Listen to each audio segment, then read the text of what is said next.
Ubwo twasuraga bamwe mu bakorera ubucuruzi bwabo mu kabagari ka Kacyiru, abacuruzi baho batubwiye ko bitoroshye gupfunyika mu envelope yujuje ubuziranenge kuko ari ku giciro cyo hejuru ugereranyije n'ubushobozi bwabo. Ikibazo zirahenze, usaba umuntu apfunyikamo ikintu ugashiduka n'inyungu yose yagendeyemo. Vuga ngo akangaka hagura amafaranga 300.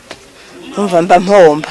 Dukoresha envelope ya kake, ariko tugira imbogamizi muri envelope ya kake kuko irahenda cyane.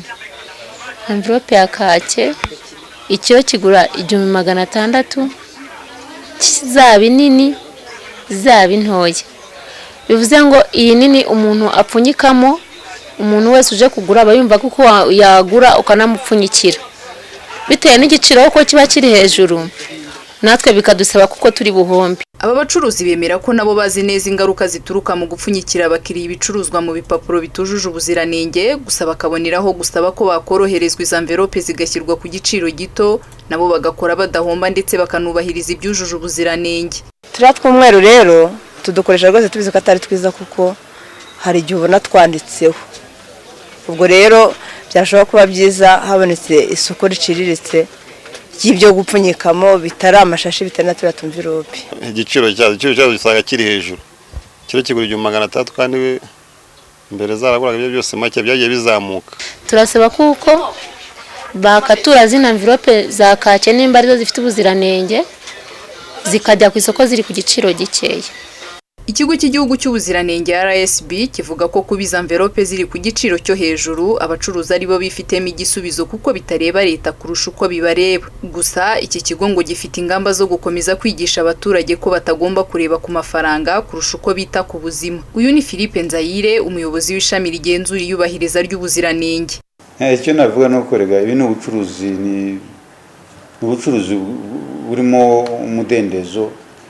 Ntabwo leta icuruza za envelope. Ahubwo abaturage bafite umuti, bo bifitiye umuti. Nibarangure envelope nzima bazicuruze, ibiciro bizajya hasi byanze bikunze.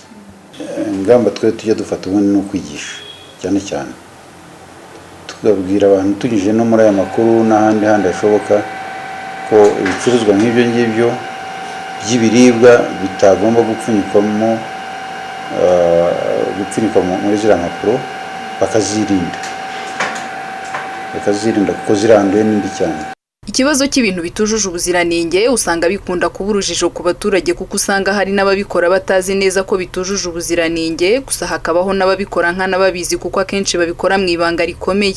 Nubwo abacuruzi bamwe bashimangira yuko ama-envelope atujuje ubuziranenge arimo nk'impapuro ziba zaraturutse mu mabiro atandukanye aba yanditseho, twagerageje kureba koko niba abacuruzi bose babyubahiriza, ariko nk'uko mubibona twagiye kugura injugu badupfunyikira muri akangaka, nyamara bigaragara yuko umuntu ahita zirya nta kindi kintu abanje kuzikoraho. Wenda twavuga nka bimwe mu bitonorwa ko ari byo bashimangiraga yuko ari byo bashobora kuba bapfunyikamo gusa.